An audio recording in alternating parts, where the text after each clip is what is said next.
राज ठाकरे यांचं भाषण मी ऐकलं नाही ना, असं कधी घडलं नाही.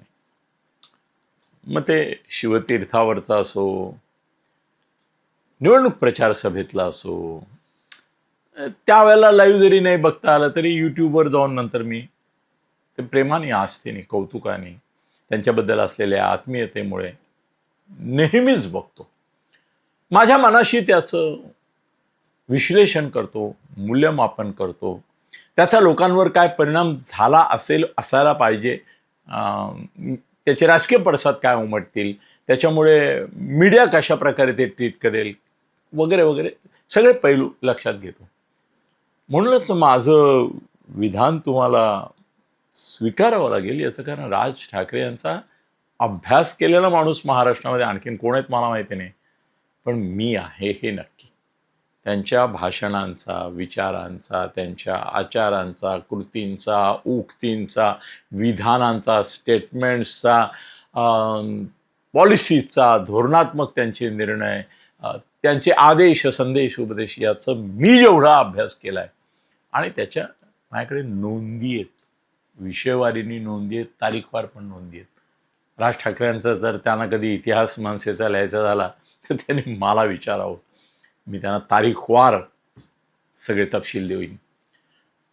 म्हणून माझं विधान आहे जे मी अत्यंत खेदाने करतोय, दुःखाने करतोय. मला वाईट वाटतंय, खरंच वाईट वाटतंय हे विधान करताना, की काल गुढीपाडवा मेळाव्याच्या निमित्ताने राज ठाकरे यांनी जे भाषण केलं एवढं फ्लॉप फ्लॉप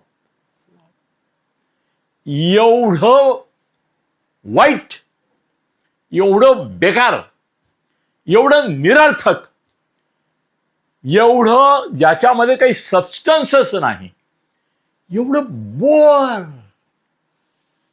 कंटाळवाणं, लांबण लागलेलं, ना त्याच्यामध्ये काही उर्मी आहे, ना काही ऊर्जा आहे, ना काही प्रेरणा आहे, ना काही समोरच्यांना मनामध्ये काही एखादा तरंग सुद्धा उमटेल इतकं काही कंटेंट आहे. असं भाषण कधी राज ठाकरेंनी केलंच नाही. किंबहुना मला ऐकलं, मी लाईव्ह ऐकलं आणि परत मला असं वाटलं काहीतरी गडबड आहे, परत ऐकलं पाहिजे. परत यूट्यूबवर जाऊन परत एकदा संपूर्ण भाषण ऐकलं आणि मला असं वाटलं हे राज ठाकरे आहेत ज्यांच्यावर लाखो मनसे सैनिक जीव वाळून टाकतात, ते हे राज ठाकरे ज्यांच्या एका शब्दाने ठिणगीने वणवा लागावा तसा लोकांच्या मनात वणवा लागायचा, ते हे राज ठाकरे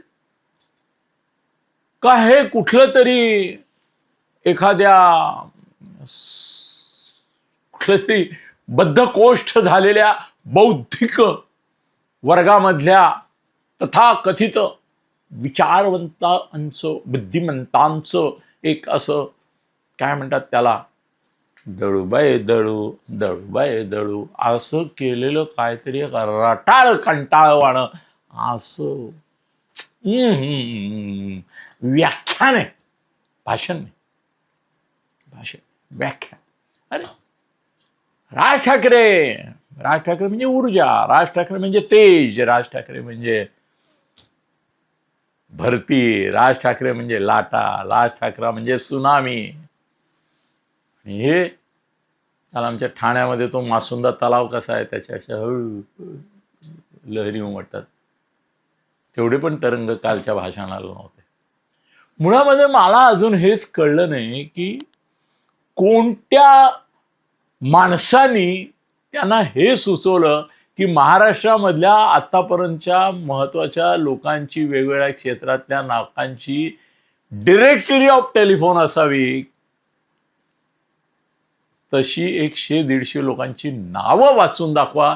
हा सुझाव ज्यांनी केला ना त्यांना, तो त्यांचा असेल असं मला वाटत नाही, नसावा. परमेश्वराला मी प्रार्थना करतो की अशी इतकी दुर्बुद्धी त्यांना नाही सुचायला पाहिजे की अशी 100-150 नावं कधी कुणी सभेमध्ये वाचून दाखवली आहेत. अरे हजारो सभा गेल्या 50-60 वर्षात पाहिल्यात मी. एक वक्ता मला असा दाखवा तुम्ही महाराष्ट्रामध्ये की ज्यांनी 100-150 नावच वाचून दाखवली. हे लेखक, हे शिल्पकार, हे कलाकार, हे अमुक, हे शास्त्रज्ञ. अरे संपता संपेना. समोरचे लोक असे थिजले होते, त्यांना कळतच नव्हते काय चाललंय.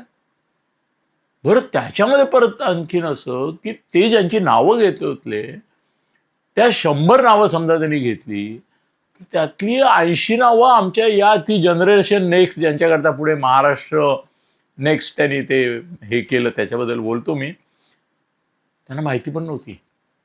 आणि त्यांचं दुःख होतं की हे तुम्हाला माहिती नाही. ज्यांचं नावच माहिती नाही त्यांच्याविषयी ऐकायला लोकांना काय उत्सुकता असणार. आणि अशी नावं सांगून, नुसती नामावळी सांगून आणि एकेका वाक्यात कुठेतरी कधीतरी केव्हा तरी काहीतरी हा तो कलाकार होता, तो शिल्पकार होता, याचा काय फरक पडतो का. त्यामुळे काय महाराष्ट्राबद्दलचं क्या महाराष्ट्र असं काय होतं का. प्रत्येकच समाजामध्ये, प्रत्येक भाषिकांमध्ये, प्रत्येक राज्यामध्ये अशी 100, 200, 500, 1000, 2000, 5000 माणसं असतातच. अशी काही त्यांची रोज उठून कुणी नावं घेत नाही, त्यांच्या आठवणींवर कुणी जगत नाही. लोक आजमध्ये जगतात, कालमध्ये जगत नाहीत. तुम्हीच सांगितलं. मला तर अजून कळलं नाही किती का 100-150 नावं त्याने वाचली आणि एवढा वेळ वाया घालवला. संपतच नव्हतं. मी स्वतः 3 वेळा पाणी प्यायलो ते ऐकताना, की आता संपेल मग संपेल नाही. आणि नंतर ते महाराष्ट्र नेक्स्ट एक फॉर्म त्याने तयार करून तो लोकांपुढे ठेवला. म्हणाले ते इन्स्टा सुरू. आता गंमत बघा, एकाच दिवशी काल 75 वर्षाच्या 76व्या वर्षात असलेल्या मोहन भागवत राष्ट्रीय सेवक संघाचे प्रमुख, त्यांचं भाषण झालं, तेही मी ऐकलं.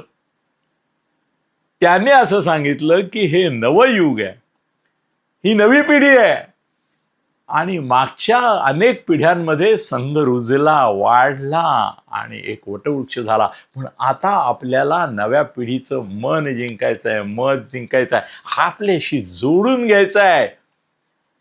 मोहन भागवत सांगत होते, सोशल मीडियाच्या प्रत्येक माध्यमामध्ये मला माझा राष्ट्रीय सेवक संघाचा विचार दिसला पाहिजे. जोडून घ्या.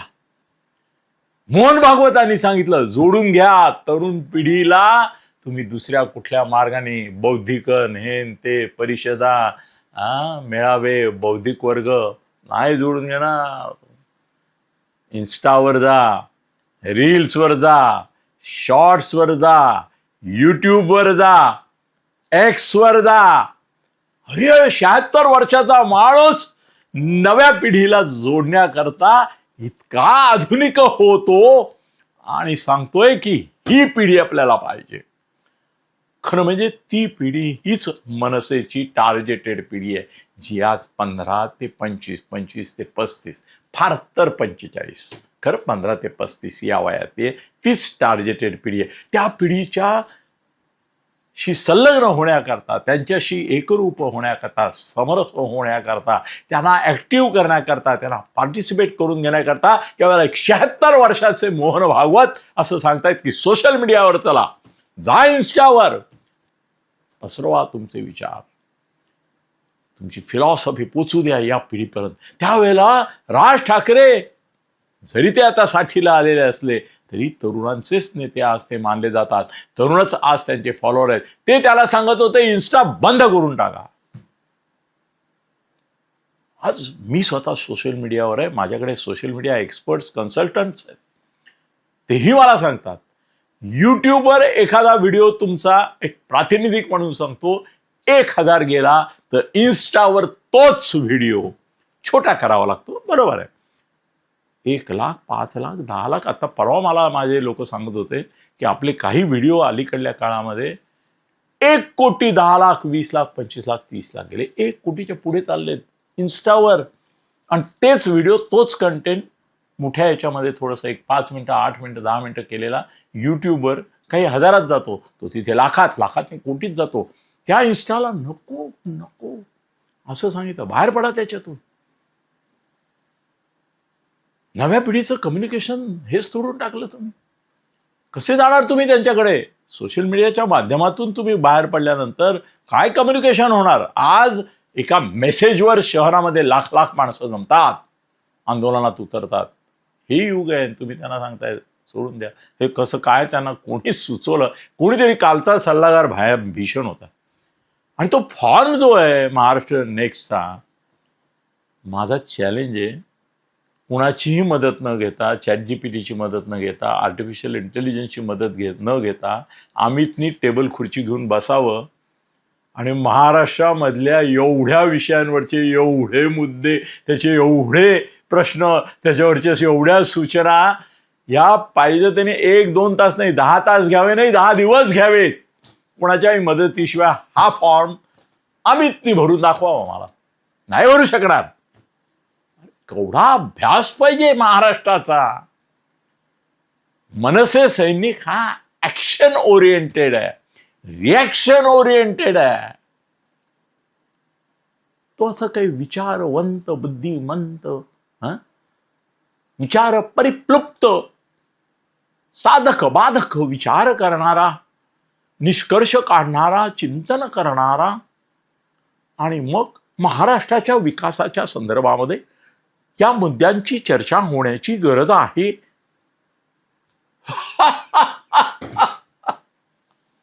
काय विनोद आहे.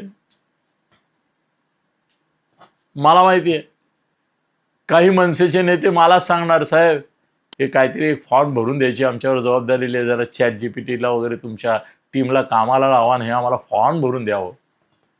त्याच्यामध्ये मनसे सैनिकाच्या कुवतीत, बुद्धिमत्तेत, पात्रतेत, योग्यतेत बसणारा एकच कॉलम आहे, तो म्हणजे त्याचा मोबाईल टाकणं. त्या पलीकडे त्याला तुम्ही सांस्कृतिक प्रश्न, सामाजिक प्रश्न, आर्थिक प्रश्न, बजेट, अरे रामा. राज साहेब, we love you, we respect you. आम्हाला महाराष्ट्राचं नेतृत्व तुमच्याकडे यायला हवंय, पण ह्यातली कोष्टकं भरून आणि परत हे सगळं म्हणे तुम्ही सरकारला सांगणार. करणार काय पुढे त्याचं? तुम्ही कुठे सत्तेवर आहात? हे सगळं तुम्ही सरकारला देणार? अरे सरकारकडे हे असे फॉर्म कोळून प्यायलेले किमान 1000 विद्वान असतील, त्या 1000 पैकी 10 विद्वानांना सुद्धा भेटायला फडणवीसांना वेळ नाही. हे एवढे तुम्ही समजा 1000 नाही, लाख नाही, किती दिलेत, कोण वाचणार आहे सरकारमध्ये? कोण दखल घेणार आहे? या सगळ्याचा सारांश काढून दिला ना, तर हे पत्र अशी ते शिष्टमंडळ जातात आणि पत्र देतात ना, तसं मुख्यमंत्री पत्र घेतील. हो, केवढा मोठा उपक्रम केला, वा वा वा वा वा. पीएला म्हणते लेट येऊन दे, फॉईल कर. असं विरोधी पक्षाच्या, तुम्ही तर विरोधी पक्षात आहात, केलेल्या सूचनांच्या आधारे महाराष्ट्राचं बजेट तयार होणार, पुढल्या पंचवार्षिक योजना तयार, असं शक्य आहे का? आणि तुमचे लोक असं करू शकणार आहेत का? एवढं चिंतन आहे का त्यांचं? अभ्यास आहे का? नाही ना. ते कसं भरणार आणि काय सांगणार? ते त्यांचे दैनंदिन असतात प्रश्न ना, तेवढे द्या. त्याला एकच वाक्य फक्त माहिती आहे, आमचे राजसाहेब आहेत, आमचे राजसाहेब सत्तेवर आले पाहिजेत, आमचे राज्यसाहेब मुख्यमंत्री झाले पाहिजेत, जगातले सगळे प्रश्न सुटतील. बस एक कलमी कार्यक्रम त्यांना माहिती आहे. ते सगळ्या फॉर्ममध्ये एकच देऊन ठेवू शकतात, राजसाहेब राजसाहेब राजसाहेब. नाही पुढे जाऊ शकत. काय उपयोग आहे त्या फॉर्मचा? आणि तुम्ही सांगता तुमचं नाव गुप्त राहील. अरे किती काय त्याला गुप्त राहिलं नाही राहिलं काय फरक पडतो? पॉझिटिव्ह सूचना तुम्ही काहीतरी करणार, हे करणार, ते करणार, त्याच्यामध्ये गुप्त ठेवण्यासारखं काय? कळलं काय, नाही कळलं काय, काय फरक पडतो? नाहीतरी त्याची दखल कोणी घेणारच नाहीये. सरकार घेणार आहे का? आणि तुम्ही परत सरकारला सादर करणार, एवढा अभ्यास करायचा नाही. राजसाहेब, कालचं भाषण तुमचं नव्हतंच. आणि ते कुठे इराण, कुठे तो ट्रम्प, कुठे ते इस्रायल अमेरिका वॉर, कुठे मोदी, जे मोदी 8-8, 10-10 देशाच्या राष्ट्राध्यक्षांशी अल्टरनेटिव्ह बोलतायत, इराणच्या पंतप्रधानांशी बोलतायत, राष्ट्राध्यक्षांशी बोलतायत. खोमिनी आता गेलाय म्हणून त्याच्याशी नाही बोलू शकत आहेत, बाकी ते रोज बोलतायत. मोदींपेक्षा आपल्याला जास्त कळतं का कसे संबंध ठेवायचे. इराणला दुखवायला नको होतं. अरे राहुल गांधी म्हणाला ठीक आहे, तो तेवढा बेवकूफ आहे म्हणून तो तसं काही बोलू शकतो. राहुल गांधीची कॉपी तुम्ही नका मारू. आपलं परराष्ट्र धोरण यशस्वी ठरत आहे म्हणून त्या हॉर्मुझ खाडीमधून आपल्याला विमानं, आपली जहाजं येत आहेत. हे यश आहे मोदींचं. बाजू घ्यायला काय लागतंय, एक स्टेटमेंट दिलं मोकळे झाले. एवढी अक्कल आपल्याला तेवढी अक्कल मोदींना नाही असं समजणं बरोबर आहे का सांगा? जो देशाचा पंतप्रधान झालाय, आपल्याला एक महापालिका नाही घेत आहेत. एक महापालिका नाही निवडून आणू शकत आपण. एका महापालिकेत आपली सत्ता नाही. महाराष्ट्र सोडा, महापालिकेत सत्ता नाही. आपले सगळे मिळून 10 लोक, डझनभर लोक निवडून येत नाही, आणि तो माणूस आज राज्य करतो जगावर, भारतावर. त्याला आपण अक्कल शिकवायची. त्याला इराणचं चुकलं तुमचं, अरे एवढी अक्कल नाही का त्याला? काहीतरी बॅलन्स ऑफ पॉवर नावाची गोष्ट आहे ना. म्हणून तर ते एकाच वेळेला चीन, रशिया, अमेरिका, इस्रायल आणि इराण सगळ्यांचे मित्र राहू शकतात. त्यांनी प्रतिक्रिया दिली नाही दिली म्हणून त्या याला पण फरक पडत नाही इराणला. त्यांनाही माहिती आहे की आतून आपण एक आहोत ना, आपले आतून संबंध आहेत ना, आपण एकमेकाला मदत करायची तेव्हा करतो ना. जाहीरपणे बोललं काय, नाही बोललं काय, हे पप्पूने म्हटलं तर ठीक आहे, तुम्ही नाही म्हणायचं. You are somebody great, we expect great things from you. आत्ता खरं असं आहे की निवडणुकाच नाही आहेत, त्यामुळे कुठलाही कार्यक्रम उपक्रम तुम्ही देऊ शकत नाही यात लोकांना, आणि ही तुमची मजबुरी काल दिसली. तुम्हाला काही कार्यक्रम, हा काय कार्यक्रम आहे? फॉर्म भरा, Maharashtra generation next, generation next असे फॉर्म भरायचे. असे फॉर्म भरून पक्ष वाढतात, असे सर्व्हे करून पक्ष वाढतात. हे सर्व्हेचं काम आहे. हे कुठल्या तरी Bhandarkar institute of social sciences, Tata institute of social sciences, त्यांनी करायचं हे काम आहे. हे काय पक्षाचं काम आहे? राजसाहेब, मी एवढं कधी ब्लंटली बोललो नाही की नाही तुमच्याबद्दल. मी प्रेमाने बोललो. इव्हन एखाद्या ठिकाणी असं वाटलं की नाही हे राजसाहेब कमी पडले, चुकले, तरी देखील माझा ॲटिट्यूड एक बाळासाहेबांच्या काळामध्ये त्यांचाशी ऋणानुबंध असलेला, श्रीकांतजींशी स्नेहसंबंध असलेला, तुम्ही त्यांचे चिरंजीव म्हणून आत्मीयतेचाच आहे, आपुलकीचा आहे, आत्मीयतेचा त्या भागातून आज मी थोडं फ्रस्ट्रेशनमधून बोलतोय की कालचं तुमचं भाषण मनसे सैनिकांना प्रेरणेऐवजी वैफल्य देऊन गेलं. त्यांच्या लक्षात आलं की आपल्याला द्यायला यांच्याकडे कार्यक्रम नाही आणि आपल्याला भवितव्य नाही. हे फॉर्म भरत बसायचे त्यापुढे आपल्याला सर्वेचे, बाकी काही नाही आहे आपल्याला उपक्रम. काही शाखा बांधतोय, काही आंदोलनं करतोय, काही वेगवेगळे, आणि राजकीय विषयांना स्पर्श नाही राहत. हा काय प्रकार आहे? उद्धवचा विषय लोकांच्या मनामध्ये आहे, बाबा काय होणार, काही नाही. एक फडणवीसांवर जाता जाता एक आणि तुलनेला कोण शोधून काढलात? पृथ्वीराज चव्हाण. त्याच्या काळात म्हणे 12 लाख होतं, ते आता कसं एवढं मोठं झालं. अरे 12 वर्षापूर्वी देशाची प्रगती, देशाचे प्रकल्प, देशाचे उद्योग, त्याच्याचं बजेट आणि आताचं बजेट.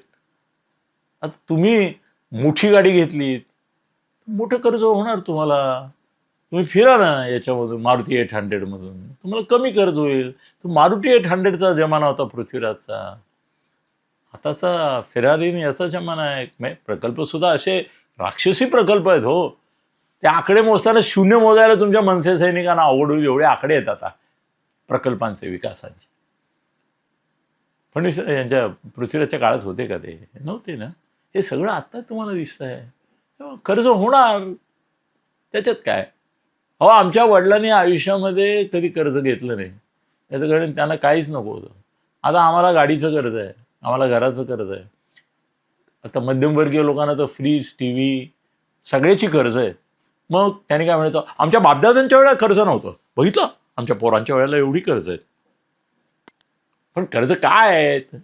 लक्झरीज आले आहेत, आयटम्स आले आहेत, खर्च वाढले.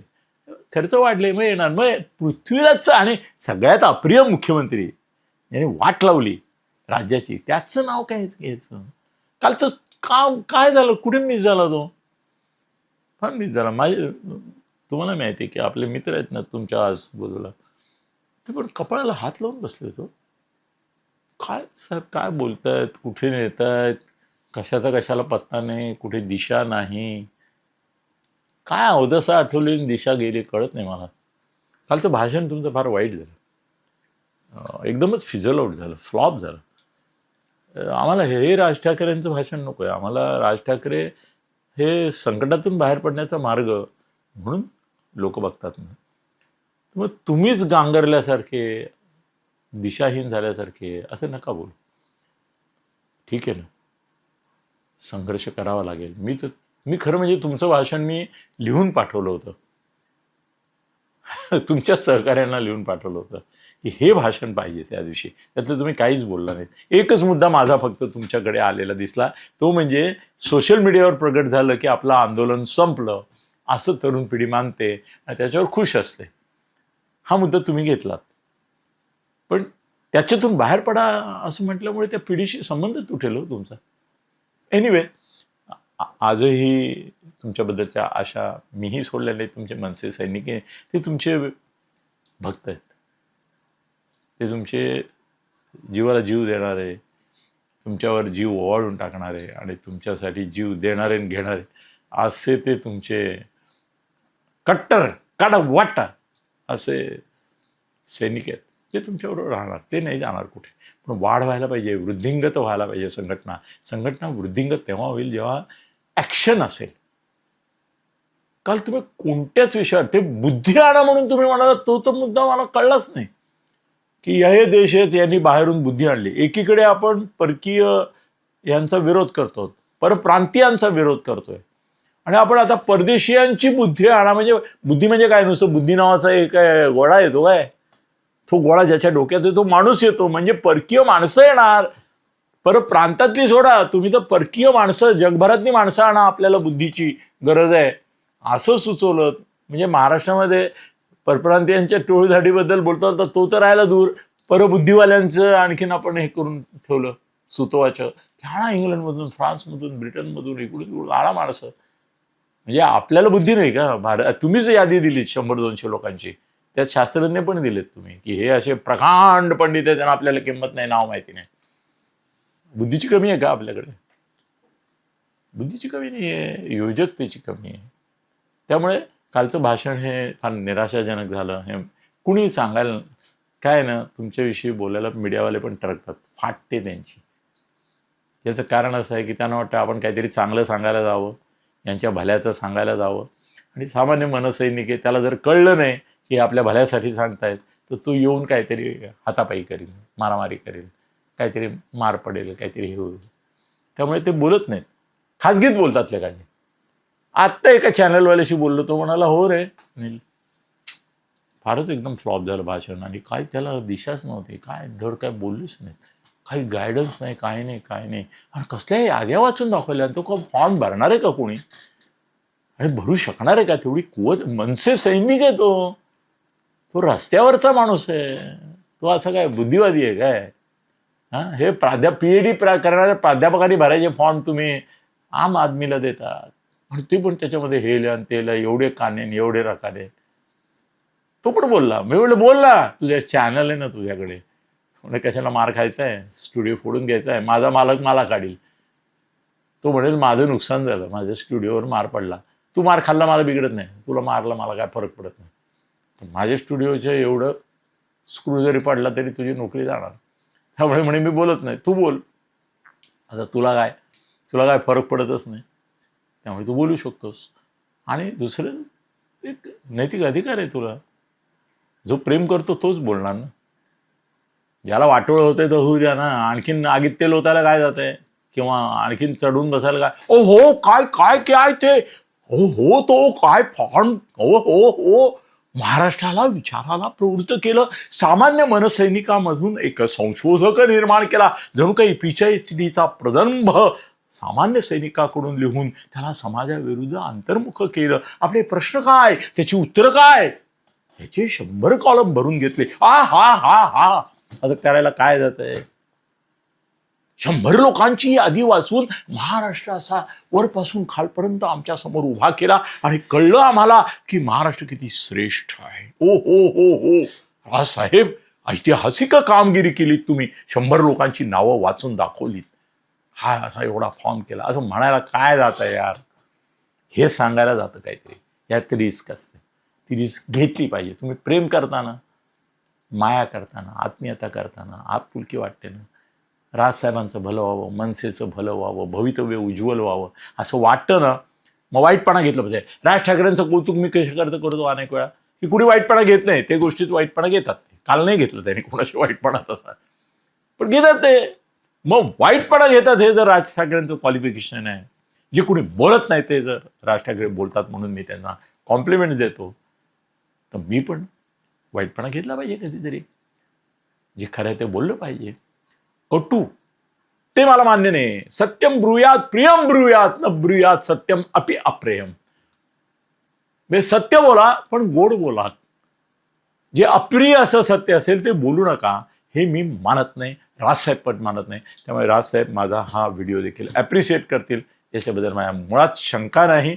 मनसे सैनिकांनी समजावून घ्यावं की हे कशाकरता मी बोललोय, याचा हेतू काय, प्रयोजन काय, आणि याच्यामुळे एक नवा विचार, काहीतरी एक बीज मी राजसाहेबांच्या मनामध्ये आज रुजवू इच्छितो की राजसाहेब तेजस्वी, यशस्वी, मनस्वी, तेच ऊर्जा, उन्मेष, उत्साह, लढाऊबाणा, योद्धा, हेच तुमचं रूप आम्हाला प्रिय आहे. ते काल मिसिंग होतं म्हणून वाईट वाटलं. ते वाईट वाटणं आम्ही नमूद केलं. धन्यवाद.